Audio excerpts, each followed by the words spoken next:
छोटे से गांव रामपुर में दिवाली के उत्सव की तैयारी पूरे जोश के साथ की जा रही थी।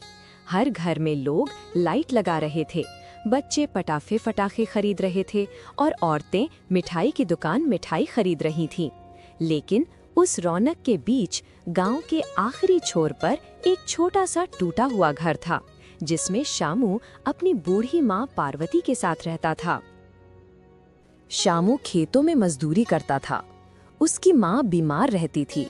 घर में ना बिजली थी ना सजावट, पर माँ को उम्मीद थी कि इस दिवाली उनका भी घर रोशन होगा।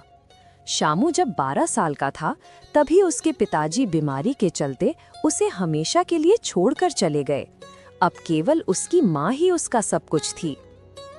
बेटा, दिवाली आने वाली है। हर बार हमारे घर अंधेरा रहता है। इस बार एक दिया जरूर जलाना, माँ लक्ष्मी आएंगी। शामू ने माँ की बात सुनी। हाँ माँ, तुम सही बोल रही हो। दिवाली का त्योहार सबसे बड़ा त्योहार है। सभी के घर दिवाली की रौनक छाई रहती है। मैं इस बार कुछ न कुछ जरूर करूँगा। शामू ने सिर हिलाया, लेकिन दिल में जानता था घर में न तेल है न बाती। शामू अपने काम पर निकल जाता है। आज दिवाली थी और उसे पैसे भी चाहिए थे। शामू खेत में पहुंच जाता है।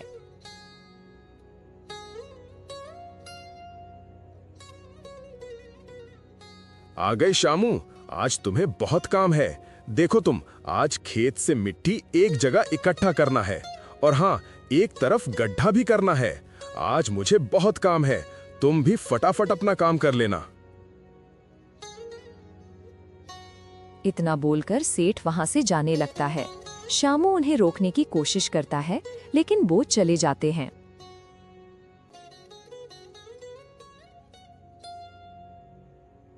सेठ जी ने मेरी बात तो सुनी ही नहीं। मुझे आज कुछ पैसों की जरूरत थी।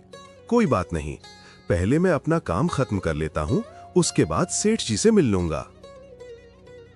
शामू खेत में जाकर अपना काम चालू कर देता है। दोपहर तक सारा काम खत्म हो जाता है। चलो अच्छा हुआ, सारा काम आज मैंने जल्द ही पूरा कर लिया। अब मेरे पास बहुत समय है। अब मुझे सेठ जी के पास जाना चाहिए।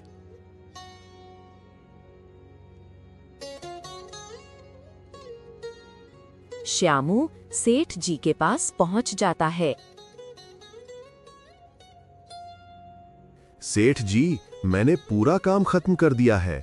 आप चाहो तो खेत में जाकर देख सकते हो। नहीं शामू, मुझे खेत जाकर देखने की जरूरत नहीं है। मुझे तुम पर विश्वास है। शामू दोबारा बोला। सेठ जी, वो मुझे आज कुछ पैसों की जरूरत है। पैसे? लेकिन शामू, तुमने पिछले हफ्ते ही तो पैसे लिए थे। अगर तुम फिर से पैसे ले लोगे तो अपना उधार कैसे चुकाओगे? देखो शामू, मैं तुम्हें फिलहाल पैसे नहीं दे सकता। पहले तुम पिछला हिसाब चुका दोगे, तब तुम्हें पैसे मिल जाएंगे। लेकिन सेठ जी, मैं केवल आपके ही खेतों में काम करता हूँ और कुछ दिनों में पिछला हिसाब भी बराबर हो जाएगा। तो आप मुझे पैसे क्यों नहीं दे सकते? देख शामू, हमारे भी कुछ नियम होते हैं। जब तक पिछला हिसाब नहीं पटेगा, तब तक तुम्हें पैसे नहीं मिल सकते। लेकिन सेठ जी। ठीक है, अभी मुझे काम है, तुम बाद में आ जाना। सेठ इतना बोलकर चला जाता है। शामू वहां पर खड़े हुए इंतजार करता रहा, लेकिन सेठ जी नहीं आए। शामू समझ चुका था कि सेठ जी मुझे पैसे नहीं देंगे। वो अब वहां से घर की ओर निकल पड़ता है। उसका घर सेठ जी के घर से बहुत दूर था। शामू रास्ते में सोचता हुआ जा रहा था। अब मुझे क्या करना चाहिए? सेठ जी ने तो मुझे पैसे नहीं दिए। केवल वही थे जो मुझे पैसे दे सकते थे। क्या इस बार दिवाली भी हर बार की तरह बिना मनाए ही चली जाएगी? लेकिन इस बार दादी का मन मैं फीका नहीं पड़ने दे सकता। मुझे कुछ करना ही होगा। उससे कुछ दूरी पर एक युवक खड़ा हुआ था। उसके पास में एक अनाज की बोरी भी थी। वह उस बोरी को देख रहा था। ये क्या आफत है? इस अनाज की बोरी में तो बहुत वजन है। इसे तो मैं अकेला नहीं उठा सकता और घर भी दूर है। क्या करूं, किसकी मदद लूं? और ये अनाज भी एक खास तरह का अनाज है। वह युवक उस बोरी को दोबारा उठाने की कोशिश करता है, लेकिन वह उस बोरी को नहीं उठा पाता। शामू उसे देख लेता है। ये काका तो मुझे बहुत परेशान लग रहे हैं। लगता है मुझे जाकर इनसे पूछना चाहिए। शामू उस युवक के पास जाता है और बोलता है, काका, क्या हुआ? मुझे तुम परेशान लग रहे हो। भाई, तुम ही देख लो, इस बोरी में इतना वजन है कि मुझसे तो उठ ही नहीं रही है। किसी तरह मैं बैलगाड़ी में इसे यहाँ पर लेकर तो आ गया, लेकिन अब घर कैसे लेकर जाऊं? शामू मुस्कुराते हुए बोलता है, काका, तुम चिंता मत करो। मैं इस बोरी को उठाकर तुम्हारे घर तक लेकर चलता हूँ। सच? क्या तुम सच बोल रहे हो? लेकिन इस बोरी में बहुत वजन है, क्या तुम इसे उठा पाओगे? अरे काका, मैं इसे उठा लूंगा, तुम चिंता मत करो। मुझे इसकी आदत बन चुकी है। शामू उस बोरी को उठा लेता है। चलो काका, अब मुझे तुम रास्ता बताओ।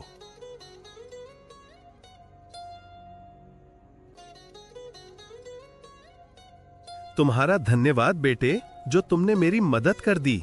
सच में तुम्हारा दिल बहुत साफ है। लेकिन बेटे, तुम्हारा नाम क्या है और तुम रहते कहाँ हो? काका, मेरा घर रामपुर गांव के किनारे है और मेरा नाम श्यामू है।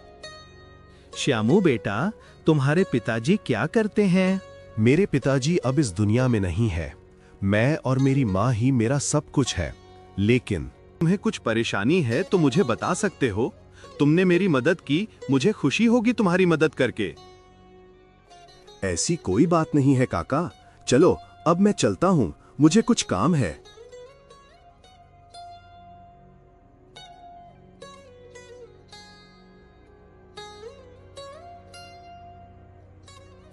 एक महिला जिसका नाम मीना था, वो अपने दोनों हाथों में भारी भरकम थैले लेकर जा रही थी।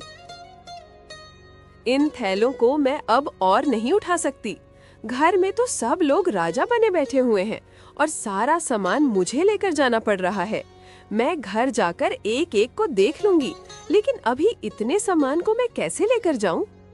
तभी श्यामू वहाँ पर आ जाता है। ये चाची अकेले में किससे बात कर रही है? मुझे तो कोई दिख ही नहीं रहा। मुझे तो कुछ अजीब लग रहा है।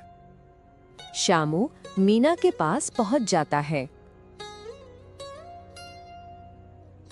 चाची जी, क्या हुआ?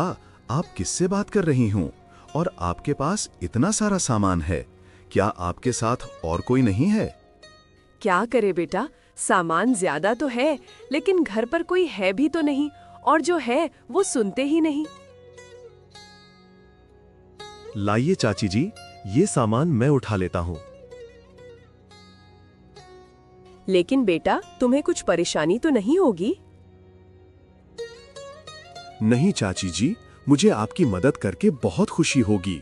मुझे किसी की मदद करना बहुत अच्छा लगता है। अगर मैं किसी की मदद करने के काबिल होता हूँ, तो मुझे उसकी मदद करने से बहुत खुशी मिलती है। मीना उसकी तरफ देखती है और सोचती है, कितना ईमानदार लड़का है। आजकल ऐसे संस्कार देखने को भी नहीं मिलते। इसके माता पिता ने इसे बहुत अच्छे संस्कार दिए हैं। शामू दोनों थैलों को उठा लेता है और मीना के पीछे पीछे चल पड़ता है। कुछ देर बाद घर आने पर मीना बोलती है, तुमने आज मेरी बहुत मदद की है। तुम्हारा नाम क्या है और तुम कहाँ रहते हो? चाची जी, मैं रामपुर गांव में रहता हूँ। मेरा नाम श्यामू है। अच्छा श्यामू बेटा, तुम रुको, मैं अभी आती हूँ।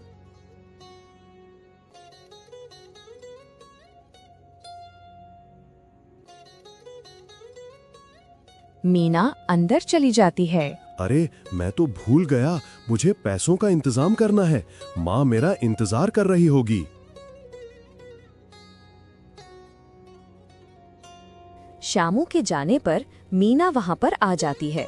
हाथ में मिठाई के डब्बे थे। अरे, ये लड़का कहाँ चला गया? श्यामू अपने परिचित रिश्तेदार के पास गया। काका, मुझे आज पैसों की बहुत जरूरत है। मैं आपके पैसे जल्द ही लौटा दूंगा। लेकिन श्यामू, आज दिवाली है, सारे पैसे तो दिवाली में ही लग जाएंगे। अगर कोई और दिन होता तो दे देता। श्यामू उदास हो जाता है। रात हो जाती है। श्यामू अपने घर पहुंचता है तो वो देखता ही रह जाता है। श्यामू देखता है कि उसका घर दियों के उजाले से चमक रहा है और उसे वही युवक और महिला दिखती है जिनकी उसने मदद की थी। श्यामू उनके पास जाता है। श्यामू, देखो, इस बहन ने ये सभी दिए अपने हाथों से सजाए हैं। मैंने कहा था ना लक्ष्मी आएंगी। श्यामू की आंखों से तो आंसू आ जाते हैं।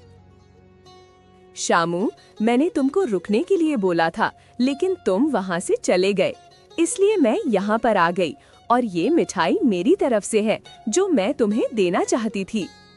श्यामू, ये गेहूं की बोरी में लेकर आया हूँ। तुमने मेरी बहुत मदद की। वह अनाज मेरे लिए बहुत जरूरी था। तुम एक साफ दिल के इंसान हो। श्यामू बोलता है, आपका धन्यवाद। आपने मेरे लिए आज बहुत कुछ किया है। मैं ये एहसान कभी नहीं भूलूंगा। श्यामू, अगर तुम मेरे साथ काम करो तो मुझे बहुत खुशी होगी। मुझे तुम्हारे जैसा ही इंसान चाहिए जिस पर मैं भरोसा कर सकूं। श्यामू के चेहरे पर चमक आ गई, क्योंकि अब वो समझ चुका था कि अब उसके बुरे दिन जाने वाले हैं। अगर आपको वीडियो पसंद आई तो चैनल को सब्सक्राइब जरूर करें और वीडियो को लाइक करना न भूलें।